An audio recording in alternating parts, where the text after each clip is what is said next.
que se opõe e se exalta acima de todo que se chama Deus ou é adorado, de modo que ele, como Deus, se assenta no templo de Deus, mostrando-se Deus. 2 Tessalonicenses 2:4. Nessa questão do anticristo, fizemos este progresso.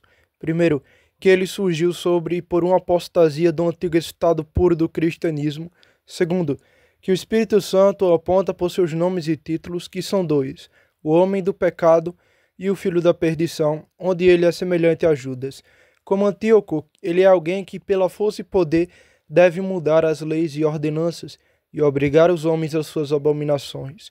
Como Judas, ele deve trair Cristo por um beijo por ganho mundano e ser alguém que é, na pretensão, um apóstolo, mas, na verdade, um adversário real de Cristo. Agora, depois que o apóstolo apontou por seus nomes e títulos, ele o descreve por suas práticas, nas quais seus nomes e títulos são verificados. Pois aqui ele prova que ele deveria ser como Antíoco, por exaltar-se acima de tudo que é chamado Deus, o que é dito de Antíoco em Daniel 11:36. E o rei fará conforme a sua vontade, e ele se exaltará e se engrandecerá acima de todo Deus, e falará coisas maravilhosas contra o Deus dos deuses. E como Judas, alguém sentado no templo de Deus, isto é, ele se senta lá excedendo um ofício eclesiástico público, sim, desafiando o assento mais alto nele. Ele se senta lá potestante, ele pode ser o governo, ele faz seu assento lá como chefe e mostra como Judas, seu assento aqui como Deus, e exaltando-se acima de tudo que é chamado Deus, mostra-lhe Antíoco. Mas, para lidar com as palavras mais de perto, o anticristo é aqui apresentado primeiro como oposto a Cristo, um definido ao contrário, isto é, principalmente em relação ao orgulho. E Cristo foi o padrão de humildade, o anticristo é o rei do orgulho. Cristo não assumiria para si mesmo a autoridade para dividir a herança entre dois irmãos. Homem, quem me constituiu juiz ou repartidor entre vós? Lucas 12:14. Mas o anticristo deporá reis e disporá de reinos. Segundo, os exemplos de seu orgulho. Primeiro, em exaltar-se acima de todo poder humano. Quem se exalta acima de tudo que se chama Deus ou é adorado. Segundo, uma usurpação da honra divina. Ele, como Deus, assenta-se no templo de Deus, mostrando-se Deus. Vamos abrir essas coisas mais particularmente.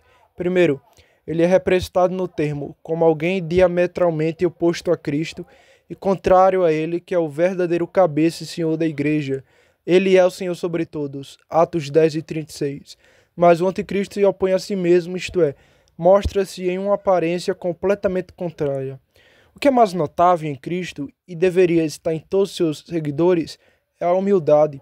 Ele expressou um maravilhoso desprezo pelas riquezas e grandezas do mundo, e toda a honra que é do homem, tomando a forma de um servo e fazendo-se de nenhuma reputação e vivendo a vida mesquinha e inferior. Ele não veio para ser servido, mas para servir e dar a sua vida em resgate de muitos. Mateus 20:28. Ele não manteve nenhum estado, nem afetou a pomba dos atendentes, embora fosse senhor de todos. Ainda assim, ele se fez pobre para nos tornar ricos. 2 Coríntios 8:9. Mas pode ser que isso fosse apropriado para ele. Ele espera isso de seus servos e oficiais da igreja? Sim, esta é a graça que ele recomendou a todos os seus seguidores. Aprendam de mim porque sou manso e humilde. Mateus 11:29. Mas, especialmente para os ministros do Evangelho, nosso Senhor previu que Espírito operaria neles e, portanto, ele os advertiu sobre o orgulho e a soberba. Mateus capítulo 20, versículo 25 ao 26. Vocês sabem que os príncipes da terra excedem domínio sobre eles, e os que são grandes excedem autoridade sobre eles. Mas entre vocês não será assim, pelo contrário, qualquer que quiser se tornar grande entre vocês, seja esse o seu servo. Entre os servos de Cristo, aquele que é o chefe deve ser o chefe do serviço, como um servo de todos. Aquele que é chefe como aquele que serve. Lucas 22:26. Dominação, grandeza, principado e poder são permitidos no Estado civil, pois ali são necessários, ainda assim é excluído da igreja. Essa afetação de preeminência e chefia é a ruína da igreja. É taxada como um grande pecado em Diotrefes, em 3 João capítulo 9. Seja sobre seus companheiros de trabalho ou sobre o povo do Senhor. Você vê quão ternos os apóstolos eram neste ponto. Em todos os lugares eles negam essa afetação de senhorio. Não que sejamos senhores de vossa fé, mas cooperadores da vossa alegria. 2 Coríntios, versículo 24. E Pedro recomenda isso aos seus companheiros presbíteros, nem como sendo senhores sobre a herança de Deus, mas servindo de exemplo ao rebanho. 1 Pedro 5,3. E se os apóstolos não assumiriam o senhorio, quem o faria? É verdade, há um governo na igreja e o povo deve se obedecer aos seus guias e tê-los em grande honra por causa de suas obras. Hebreus 13,17. 1 Tessalonicenses 5,13. Mas ainda assim os pastores da igreja devem governar pela luz e pelo amor, não pela força, e não a ser conhecido por tal pomba e autoridade que gere medo. Bem, agora vejamos o estado oposto. Se a humildade e a mansidão estão na própria essência do cristianismo e entrelaçadas em toda a sua estrutura, então é anticristão ser senhorial e orgulhoso, especialmente naqueles que pretendem ser sucessores de Cristo e seus apóstolos. Agora, no Papa e seus adeptos, você verá o orgulho mais odioso estabelecido de que o mundo já teve consciência, sem qualquer capa e vergonha. E todo o seu negócio é obter poder, quais projetos eles têm para a promoção no mundo, quão estudiosamente eles têm e os perseguem. Eles não se envergonham de possuir abertamente diante de anjos ou homens. Essa ambição mundana de subir mais e mais alto é seu projeto e comércio de vida. Como o bispo de Roma, a princípio do pastor-chefe daquela cidade, afetou ser um arcebispo sobre as cidades e vilas suburbanas. Então, um patriarca sobre muitas cidades, e porque dois se opuseram a ele na Itália por muito tempo, Ravenna e Milão, e eles obtêm poder sobre eles, então ele deve ser bispo ecumênico sobre todo mundo. Mas Constantinopla resiste por um longo tempo, sim, arroga dentro do império os mesmos títulos. Quem mais sério contra isso do que Gregório, a quem eles chamam de grande, mais avançado para acusar a assunção deste título como anticristão? Mas então, quando uma vez eles começaram por meio poderosos e muitos cursos indiretos a serem reconhecidos como bispo universal, eles ampliaram seus limites não apenas ao poder eclesiástico, mas civil, e todos os reis e príncipes devem se curvar a ele, bem como os bispos. Então, aqui estava o progresso e a gradação, primeiro dos presbíteros-chefe, um bispo sobre muitos presbíteros na mesma cidade, então, uma metropolita sobre muitos bispos em uma província, então, um patriarca sobre muitas províncias em uma diocese, pois na divisão romana havia 7 províncias em uma diocese. Então, um bispo universal em todo o mundo, único pastor e bispo, e outros apenas seus substitutos. Belos passos de invasão ambiciosa, mas ainda se exaltado mais, ele desafia todo o poder no céu e na terra, e o mesmo é praticado por seus seguidores neste dia na Igreja de Roma. De padres particulares, eles crescem em algumas presália, com arquidiáconos, décanos, então um bispado, ou melhor, o mais rico, então arcebispo, cardeal e, por fim, um papa. E o diabo se torna tão insolente com a ajuda desses clérigos que é considerado uma grande sabedoria espiritual, publicamente reconhecida no mundo, ser capaz, por esses passos, de chegar cada vez mais alto e dominar a herança de Deus, como se a afetação ambiciosa fosse a honra do cristianismo e a humildade do evangelho expusesse a igreja ao desprezo, e a pompa e a grandeza fossem um ornamento maior para a religião do que a graça, quando, nesse meio tempo, eles não têm nada para provar que são verdadeiros pastores da igreja, exceto o beijo de Judas, um pequeno reconhecimento de Cristo para sustentar sua ambição. Segundo, os casos particulares em que o orgulho do anticristo é apresentado são 2. Primeiro, sua exaltação acima de todos os poderes humanos. Ele se opõe e se exalta acima de tudo o que é chamado Deus ou é adorado. Aqui o objeto é apresentado por 2 termos. Primeiro, tudo o que é chamado Deus. Segundo, o adorado. Ambos pertencem à mesma coisa. Primeiro, aquilo que é chamado Deus, isto é, magistrados, príncipes e reis. Ele julga entre os deuses. Salmo 82:1. E verso 6. Eu disse, vós sois deuses, todos vós sois filhos do Altíssimo. E João 10:34-35. Está escrito, eu disse que sois deuses, se ele chamar deuses aqueles a quem a palavra de Deus veio, e a escritura não pode ser anulada. Deus vestiu os magistrados com sua própria honra, até o ponto em que colocou o seu nome sobre eles. Sua eminência é uma parte de sua imagem, pois residem em superioridade, domínio e poder. Embora os magistrados sejam apenas como seus irmãos quanto à sua natureza comum, Ainda assim, em relação ao seu ofício, eles têm o título glorioso de deuses conferido a ele, como sendo seu vice-regente e portador de sua pessoa no governo. Eles são honrados com seu nome, para que, sem acusação de blasfêmia, aqueles que se destacam no poder civil possam ser chamados deuses. Agora, sobre estes o anticristo se exalta, isto é, acima de todos os reis. Segundo, a outra noção é, nós a traduzimos como ou é adorado. A palavra grega é tudo que é mantido no mais alto grau de reverência. Tudo que é augusto ou ilustre, como os imperadores de Roma eram chamados. E Paulo, em Atos 25:21, apelou para ser encaminhado à audiência de Augusto. Não Augusto César, que estava morto então, mas seu sucessor. Bem, então aqui está o caráter de anticristo, que ele se exalta acima de toda autoridade civil e autorizada e permitida por Deus, não apenas acima de magistrados comuns, mas de reis e imperadores. Agora, encontramos na história nada menos que 20 reis e imperadores pisoteados pelo Papa de Roma, alguns dos quais ele excomungou e depois de seus reinos. E seu povo dispensou em negação de sua sujeição a eles, outros levados à morte cruéis e vergonhosas, e seus reinos miseravelmente rasgados e dilacerados para a destruição de milhares de homens por seus meios. Aqueles que têm algum conhecimento da história da cristandade não podem deixar de saber dessas coisas. Como ele pisa em seus pescoços, chuta a sua coroa com seus pés e os leva às mais vis submissões.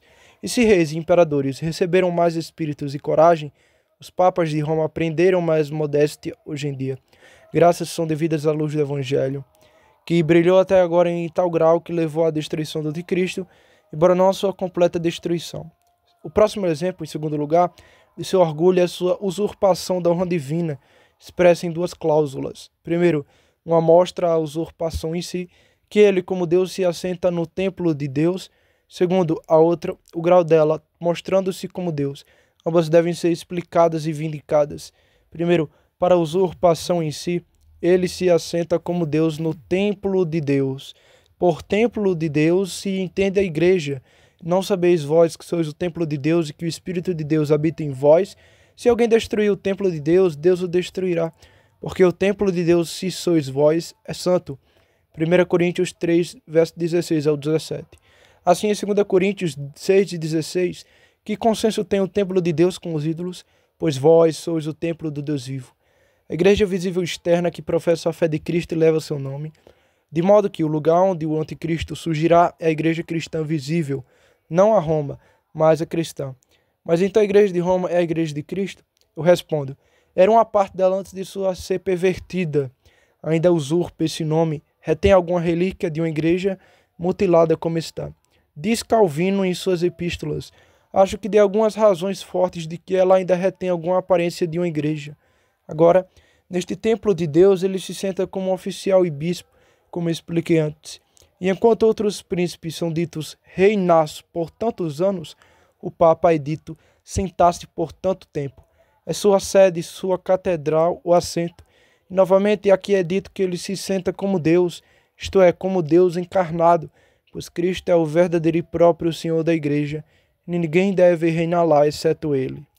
E o nome deste homem do pecado não é Antiteos, mas sem Deus, não aquele que invade diretamente as propriedades do Deus Supremo, mas de Deus encarnado, ou Cristo como mediador. Ele se senta negativamente não como ministro, mas positivamente como Senhor Supremo na terra, a quem todos devem adorar e venerar, e reis e príncipes beijam seus pés. Em suma, ele usurpa a autoridade devida a Cristo. Agora provarei isso por um argumento duplo. Primeiro, usurpando os títulos devido a Cristo, pois aquele que ousa com nomes ousar com coisas, como se a usurpação eclesiástica, o marido da igreja, como Inocêncio chamou a igreja de a sua esposa, ou a cabeça da igreja, que é própria do Salvador do corpo, cabeça suprema, visível e universal, que somente Cristo é que prometeu estar com ela até o fim do mundo, e será visível para aqueles que finalmente se aproximarem de sua corte no céu, onde está seu assento. Ser pastor-chefe, o próprio título de Cristo. Quando o pastor-chefe aparecer, 1 Pedro 5,4, o maior sumo sacerdote, enquanto somente Cristo é chamado de sumo sacerdote de nossa profissão. Hebreus 3,1, e o grande sumo sacerdote sobre a casa de Deus. Hebreus 4,14. Então, seu vigário geral na terra, enquanto a igreja antiga atribui seu Espírito Santo, chamado de o vigário do Espírito Santo, que ele supre seu espaço e ausência. Agora, títulos incluindo poder, certamente eles não devem ser usurpados sem garantia. Portanto, chamar o Papa de pastor-chefe único é coisa semelhante, é usurpar sua autoridade a quem essas coisas pertencem originalmente. Em segundo lugar, ele usurpa a coisa implícita pelos títulos. Autoridade sobre a igreja que é devida somente a Deus encarnado. A autoridade suprema pode ser considerada seja quanto à reivindicação, direito, propriedade e preeminência que pertencem a ela, seja quanto ao exercício. Primeiro, a reivindicação e o direito pretendido. Ele se senta como Deus no templo de Deus, isto é, em virtude de seu ofício ali, reivindica o mesmo poder que Cristo tinha, que é quadrúplo. Primeiro, um poder ilimitado sobre todas as coisas, tanto no céu quanto na terra. Isso foi dado a Cristo, conforme Mateus 28:18, e o Papa, como seu vicário, o desafia. Mas onde está o fundamento e a base da reivindicação? Para alguém se estabelecer como Deus vice sua garantia, é rebelião contra Cristo. Para se colocar em seu trono sem sua permissão, certamente ninguém é apto a ter essa autoridade que não tenha seu poder de apoiar, administrar e governar todas as coisas para o bem da igreja. Poder que Deus não confiaria nas mãos de nenhuma criatura. Segundo, uma liderança e supremacia universal sobre todas as igrejas de Cristo. Agora, esse poder supremo sobre todos os cristãos é o direito de Deus encarnado. Quem quer que o desafie se senta como Deus no templo de Deus. E é muito depreciativo para o conforto dos fiéis que eles devam em todas as coisas depender de um homem como seu pastor supremo, ou então ser excluído da esperança de salvação. Certamente, esse poder quanto à questão de fato é impossível de ser administrado por qualquer homem, considerando a vasta extensão do mundo e a variedade de governos de diferentes interesses sobre os quais o povo de Deus encontra abrigo e proteção. E a multidão e a diversidade daquelas coisas que são compreendidas em tal governo. E quanto à questão de direito, é um sacrilégio, pois Cristo nunca instituiu nenhum vicário e bispo universal. É uma dignidade muito alta para qualquer criatura. Ninguém é adequado para ser o chefe universal da igreja, a não ser aquele que é Deus e também homem. Terceiro, a autoridade absoluta de modo a estar acima do controle. Quando um homem mortal deve fingir ser tão absoluto a ponto de não dar conta de suas ações, o que não será lícito que lhe digam: o que fazes? Todos seus decretos devem ser recebidos sem exame ou reclamação. Esta é uma soberania que pertence a ninguém, exceto a Deus. Eis que ele dirá quem o pode impedir, quem lhe dirá o que fazes. João 9:12. Agora, isto está em sua lei canônica que o Papa não deve ser julgado por nenhum homem, que embora ele leve milhões de almas para o inferno, ninguém pode dizer que você pode ir. Quarto, infatibilidade e liberdade de erro, que é propriedade de Deus. Ele não é enganado nem pode enganar. Seja Deus verdadeiro e todo homem mentiroso. Agora que o homem corrupto e falível arrogue isso para si mesmo, o julgamento tão infalível é usurpar a honra divina em matéria de direito e em matéria de fato. Para o Papa arrogar isso é uma contradição tão grande a todo senso e razão quanto se um homem doente de peste ou qualquer outra doença mortal dissesse que era imortal, e naquela parte onde a doença estava instalada. Segundo, quanto ao exercício, há dois atos de autoridade suprema. Primeiro, legislação e julgamento. Primeiro, legislação. Propriedade peculiar e incomunicável de Cristo, seu Senhor e legislador da Igreja. O Senhor é nosso juiz, o Senhor é nosso legislador. O Senhor é nosso Rei, Ele nos salvará. Isaías 33:22. Somente Deus tem tal interesse em seu povo a ponto de prescrever leis supremas ou universais para eles. Nós somos seus súditos. Há um legislador que é capaz de salvar e destruir. Tiago 4:12. Agora, quem quer que faça leis que imediatamente prendam a consciência, eles invadem a soberania de Cristo. Esta é a tirania espiritual e o pior tipo de tirania, arrogar um poder sobre os súditos de Cristo, suas consciências como Senhor de sua fé. Aqueles que assumem a responsabilidade de rescindir e tornar nulas suas instituições e ordenanças e colocar suas próprias em seu lugar e dar a eles aquela reverência e honra que pertence somente às ordenanças de Cristo, ele é o anticristo, seja ele quem for. Segundo, quanto ao julgamento, é um exercício de autoridade não menos que divina. Assim, tornar sobre si a absolvição do homem de seu dever para com Deus, ou a penalidade que o pecado tornou sua devida, uma é feita por dispensa, a outra por indulgência. Portanto, quem por dispensa antiqua e dispensa de lei próprio, Deus é assim culpado como dispensar o casamento com a esposa do irmão. Não, um dos papas dispensou alguém que tomou sua própria irmã como esposa. Não alego isso tanto pelos fatos particulares para mostrar o poder que eles desafiaram ser inerente em si mesmo. Bellarmino diz: Cristo deu a Pedro e seus sucessores um poder que fazer com que um pecado não seja pecado. E novamente, se o Papa errasse ao proibir virtudes e ordenanças e vícios, a Igreja seria obrigada a acreditar que os vícios são bons e as virtudes são más, o que certamente é colocar o homem no lugar de Deus. Quanto às indulgências, como fingir dar perdões pelo pecado por tantos anos, algo que o próprio Deus nunca fez? Perdoar o pecado antes que ele fosse cometido. Isso é dar uma licença para pecar. Assim, para os crimes mais elevados, absolver os homens mediante um pequeno desgaste ou problema sobre o pecado. Fazer tudo isso e mais do que isso como algo certo é sentar-se na igreja de Deus como Deus. Segundo, e mostra-se que ele é Deus. Isto não significa o que ele professa em palavras, mas o que ele faz em atos. Não é dito que ele diz que é Deus, mas ele se mostra ou se apresenta como Deus. A razão da coisa mostra isso. Primeiro, o anticristo obtém poder pela sedução ou pelo engano da injustiça. Portanto, não se autodenomina abertamente o verdadeiro e único Deus. Ele é representado como falso profeta, que fala mentiras e hipocrisia. Se alguém abertamente e claramente professasse ser Deus, ele poderia ser um usurpador frenético, mas não poderia ser um sedutor astuto. E poucos seriam tão estúpidos e insensatos a ponto de serem liderados por ele. Segundo, o anticristo, seja ele quem for, deve ser um cristão por profissão e ter uma alta e grande responsabilidade entre os professores visíveis do cristianismo. Ele é um adversário secreto que cresce sobre a apostasia ou degeneração do Estado cristão. Agora, tal finge observância e obediência a Cristo, portanto ele não se declararia abertamente como Deus, e ele se senta no templo e na igreja de Deus como antes. E é um mistério tudo que implica transporte astuto, e que ele não assume abertamente a divindade, mas dissimulada e secretamente, o que não conserta o assunto, pois o inimigo insinuante, devorador e insuspeito é o mais perigoso e pernicioso, como Joabe para Amazá e Judas para Cristo. Terceiro, o anticristo é claramente um homem. Agora, para um homem anular toda a religião, se estabelecer diretamente como Deus é improvável. Nero, Nabucodonosor, Simão Mago seriam adorados como deuses. Eles não negaram outros deuses, nem um Deus maior acima deles. Portanto, é a arrogância das obras que se pretende.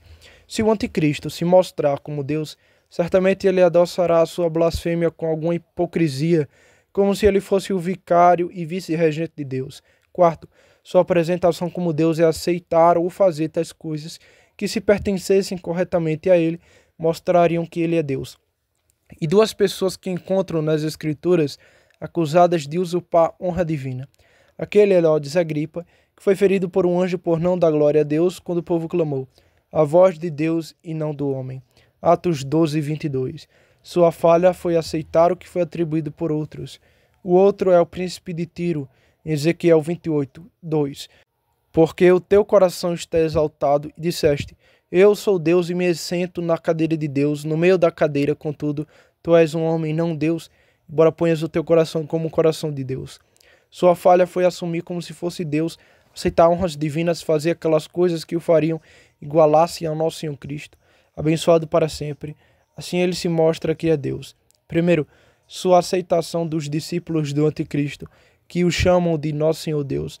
O Papa, uma certa divindade na terra, que o Papa tem o mesmo consistório com Deus e o mesmo tribunal com Cristo, que ele é o Senhor do céu e da terra, que dele não há apelos a serem feitos, não ao próprio Deus, que o Papa pode fazer tudo o que Deus faz, que ele é o marido da igreja e o fundamento da fé.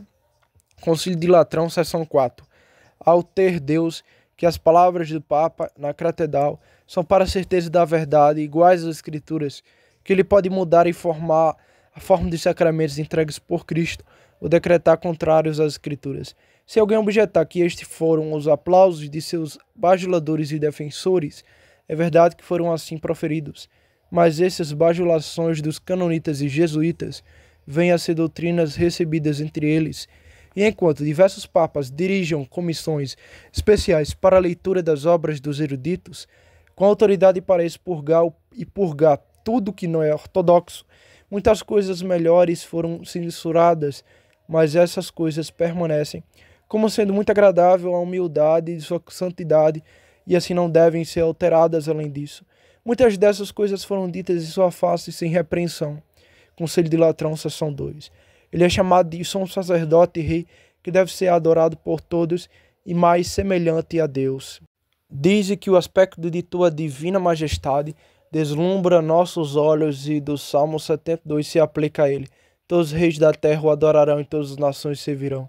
Agora aceitar e aprovar esses bajuladores é mostrar a si mesmo que ele é Deus. Segundo, fazendo tais coisas como se ele fosse Deus, não pela usurpação do nome formal, como arrogando para si tais coisas que pertencem a Deus, seu direito e propriedade, para assumir a si mesmo o papel do Senhor das consciências, para comandar qual fé deve ser acreditada, suprimindo a verdadeira doutrina de Cristo, estabelecendo suas próprias invenções, dispensando as leis de Deus, assumindo o perdão de pecado.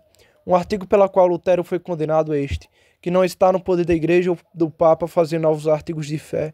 Outro, que a melhor penitência de todas é a nova vida, que o Papa canoniza santo e seu decreto devem ser recebidos como oráculo. O primeiro uso é nos dar uma descoberta clara de onde encontrar o anticristo.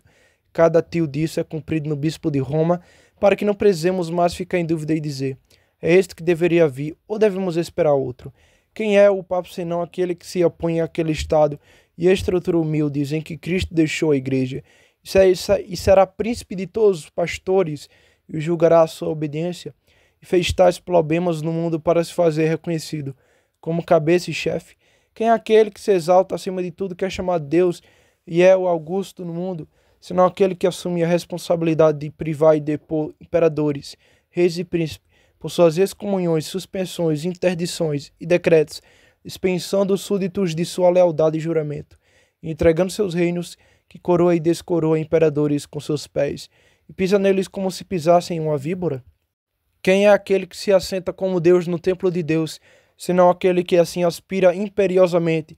Soubesse Romano que que toma sobre si o poder de fazer um novo credo, e diz que somos obrigados a obedecê-lo, que diz que pode mudar as coisas que Deus ordenou em sua palavra e dispensá-las, e assim por seus decretos tornar o mandamento de Deus sem efeito, e pode perdoar pecados, não apenas já cometidos, mas a serem cometidos, o que o próprio Deus nunca faria, que domina as consciências escravizando o mundo às suas usurpações, em suma, que será obedecido naquelas coisas que Deus proibiu, e tomará sobre si um ofício do qual nenhuma criatura humana é capaz.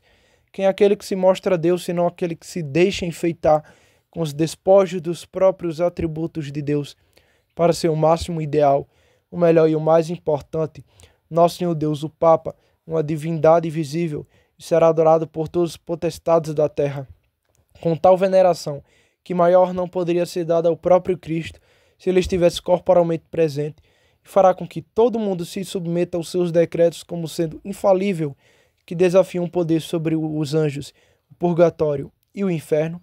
Essas coisas são tão claras quanto a luz do dia e devem ser consideradas por nós, em parte, para que possamos abençoar a Deus que nos libertou dessa tirania e ter a liberdade de julgar a verdade e a falsidade por sua santa e abençoada palavra, em parte, para que possamos permanecer firmes nessa liberdade. Aqueles que nunca foram mordidos pelo Papa não conhecem os males que acompanham essa tirania espiritual, e Deus conceda que nunca mais a conheçamos para o nosso amargo custo.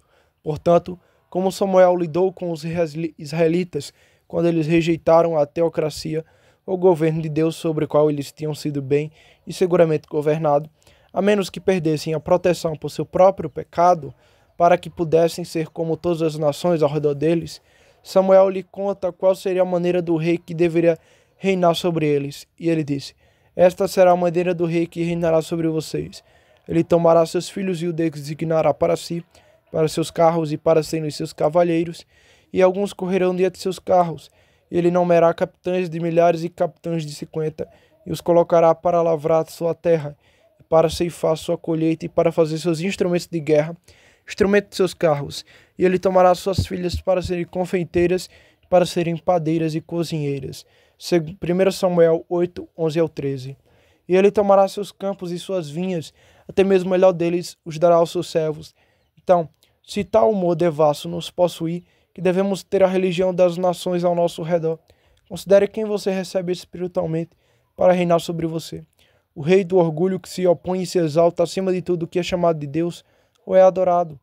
Alguém que não apenas devorará sua substância, mas dominará suas consciências e arrancará o olho de sua razão, para que você possa engolir melhor seus erros condenáveis, superstições pestilentas e idolatrias, e usurpação ousada da autoridade de Cristo, ou então queime seus corpos com fogo temporal e expulse seu nome como alguém a ser condenado ao que é eterno. É fácil abrir a comporta, mas quando isso é feito, não é tão fácil chamar de volta as águas. E quando você chega a discernir a diferença entre o jugo abençoado de Cristo e o jugo de ferro do anticristo, será tarde demais para um remédio para se arrepender de seu erro. O segundo uso é nos mostrar como as coisas devem ser conduzidas no cristianismo verdadeiro e reformado. Primeiro, contar uma mansidão, modéstia e mortificação, para que nossa religião seja conhecida por ser estabelecida por um Senhor crucificado, cuja doutrina e exemplo manifestam visível e eminentemente o desprezo do mundo. O orgulho e a ambição dos pastores da igreja têm sido a causa de todo mal nela. Portanto, nada é tão inadequado ao evangelho do que quanto um espírito dominador. Nós, que devemos pegar a mentalidade celestial e a abnegação, não devemos afetar a grandeza do mundo para que nossas vidas não contradigam nossa doutrina. Segundo, quão eminentes e exemplares devemos ser em nossa obediência aos magistrados, pois isso é ser oposto ao Estado anticristão. Deus é muito terno com a honra dos poderes e autoridades civis e quer que toda alma esteja sujeita a eles. Toda alma esteja sujeita às potestades superiores, porque não há autoridade que não venha do Deus. As potestades que existem foram ordenadas por Deus. Romanos 13:1. Novamente, 1 Pedro 2:13. Sujeitavos a toda a ordenação humana por amor do Senhor, seja o rei como supremo, seja os governadores como enviados por ele. Grande respeito e submissão são devidos a eles por amor a Deus e para que possamos recomendar a religião ao mundo profano e viver abaixo das reprovações do Evangelho. Eles foram marcados como homens perversos que não tenham medo de falar mal das dignidades, que desprezam os governos em seus próprios corações ou enfraquecem a estima deles nos corações dos outros por seus discursos. Mas, principalmente os que andam segundo a carne em concupiscência de imundícia e desprezam as autoridades, presunçosos são eles, obstinados. Eles não têm medo de falar mal das dignidades. 2 Pedro 2:10. Terceiro, que maldade é usurpar honras divinas. Fazemos isso quando tomamos para nós mesmos esse louvor e admiração que é devido somente a Deus. E quando Pedro viu isso, ele respondeu ao povo: varões israelitas, por que vocês se admiram disso? Ou por que vocês olham tão intensamente para nós, como se por nosso poder ou santidade tivéssemos feito este homem andar? O Deus de Abraão, de Isaque e de Jacó, o Deus de nossos pais, glorificou seu filho Jesus. E seu nome, pela fé em seu nome, fez este homem forte, a quem vemos e conhecemos. Sim, a fé que é por eles, que lhe deu esta perfeita saúde na presença de todos vocês. Atos 3:12.